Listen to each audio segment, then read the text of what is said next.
জিতবে, আবার জিতবে, আবার জিতবে, আবার জিতবে, আবার জিতবে, আবার জিতবে, আবার জিতবে।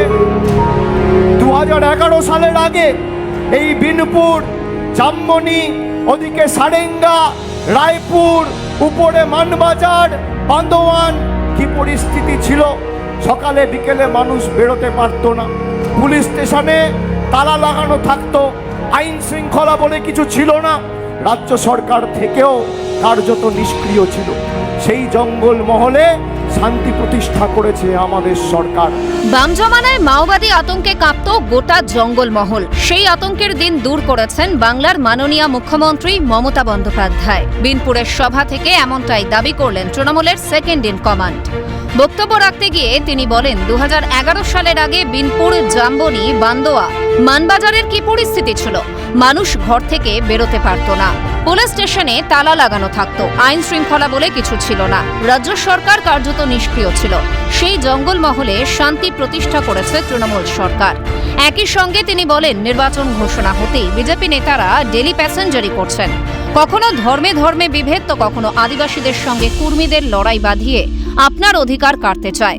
আর তৃণমূল চায় মানুষের মুখে হাসি ফোটাতে। বিজেপিকে নিশানা করে তোপ দাগেন অভিষেক, গলায় কটাক্ষের সুর। ছিল না, রাজ্য সরকার থেকেও কার্যত নিষ্ক্রিয় ছিল। সেই জঙ্গল মহলে শান্তি প্রতিষ্ঠা করেছে আমাদের সরকার। আজকে বিজেপির নেতারা নির্বাচন ঘোষণা হলেই ডেলি প্যাসেঞ্জারি করে কখনো ঝাড়গ্রাম, কখনো পুরুলিয়া, কখনো পশ্চিম মেদিনীপুর, কখনো শালবনী, কখনো গড়বেতা, কখনো নয়াগ্রাম ডেলি প্যাসেঞ্জারি করছেন। 2011 সালের আগে কারোর টিকিটাও খুঁজে পাওয়া যায়নি।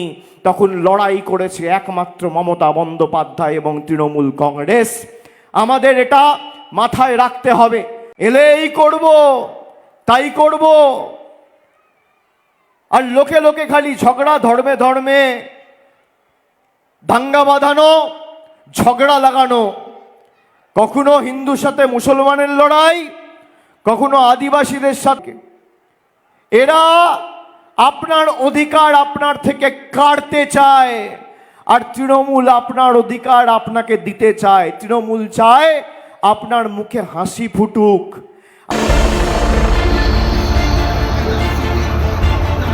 রণদামামা বাজতেই ঝোড়ো প্রচারে তৃণমূলের সর্বভারতীয় সাধারণ সম্পাদক অভিষেক বন্দ্যোপাধ্যায়। শুক্রবার একের পর এক জনসভা। প্রথমে ঝাড়গ্রামের বিনপুরে প্রার্থী বীরবাহা হাঁসদার সমর্থনে জনসভা করেন অভিষেক। মঞ্চ থেকে আকাশছোঁয়া গ্যাসের দাম নিয়ে গর্জে ওঠেন অভিষেক। দিল্লির বিজেপি সরকারকে নিশানা করে তিনি বলেন, এরা সিদ্ধান্ত নিয়েছে বাংলায় নির্বাচন শেষ না হওয়া পর্যন্ত পেট্রোল, ডিজেল ও রান্নার গ্যাসের দাম বাড়াবে না। 29 এপ্রিলের পর গ্যাসের দাম বাড়িয়ে 2000 টাকা করা হবে। একই সঙ্গে বাড়বে পেট্রোল, ডিজেলের দামও। ভুল প্রমাণ করতে পারলে তৃণমূলের প্রার্থী পদ প্রত্যাহার করে নেব, চ্যালেঞ্জ ছুড়ে দিলেন অভিষেক। 12 বছর আগে রান্নার গ্যাসের দাম ছিল 400 টাকা, আজকে রান্নার গ্যাসের দাম 1000 টাকা। রোজ এদের মধ্যে দিল্লিতে বৈঠক হচ্ছে যে আজকে গ্যাসের দাম আবার বাড়াবো। এরা সিদ্ধান্ত নিয়েছে যে বাংলার নির্বাচন অবধি পেট্রোল, ডিজেল আর রান্নার গ্যাসের দাম বাড়াবে না। আমার কথা লিখে রাখুন, যেদিনকে নির্বাচন হবে, 29 তারিখ নির্বাচন, 30 তারিখ রান্নার গ্যাসের দাম 2000 টাকা হবে, আর পেট্রোলের দাম 200 টাকা হবে, আর ডিজেলের দাম 200। বিজেপিকে বলবো, নরেন্দ্র মোদী, অমিত শাহ, কেন্দ্র সরকারের প্রতিনিধি, আপনি মানুষের কাছে আসুন।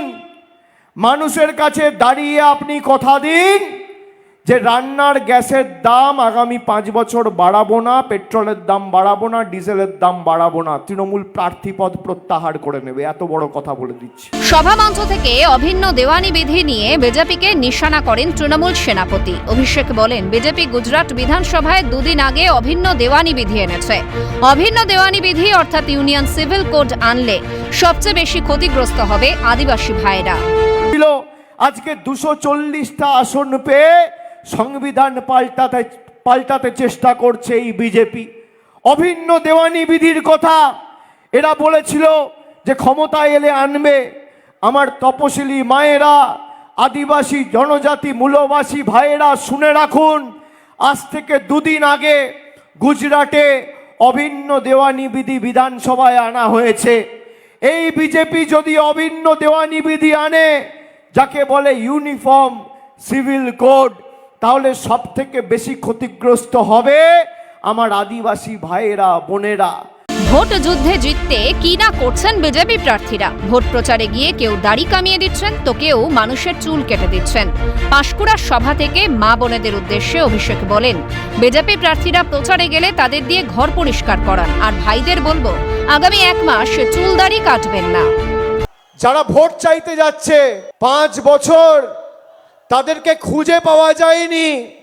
এখন তো দেখছি বিজেপির যারা প্রার্থী হয়েছেন বাড়িতে গিয়ে কারোর দাড়ি কামিয়ে দিচ্ছে, কারোর চুল কেটে দিচ্ছে। সময় যখন এরা প্রচার করতে যাবেন, মায়েরা বৌদিরা শুনুন, এদেরকে দিয়ে ঘর দুয়ার পরিষ্কার করান, আর ভাইদের বলবো চুল দাড়িটা আগামী 1 মাস কাটবে না। ভোট যত এগিয়ে আসবে বঙ্গের তাপ আরো বাড়বে বই কমবে না, তা বলাই যায়। বিদেশ বেরাও জাহাঙ্গীর বাদশাহ রিপোর্ট, ক্যালকাটা নিউজ।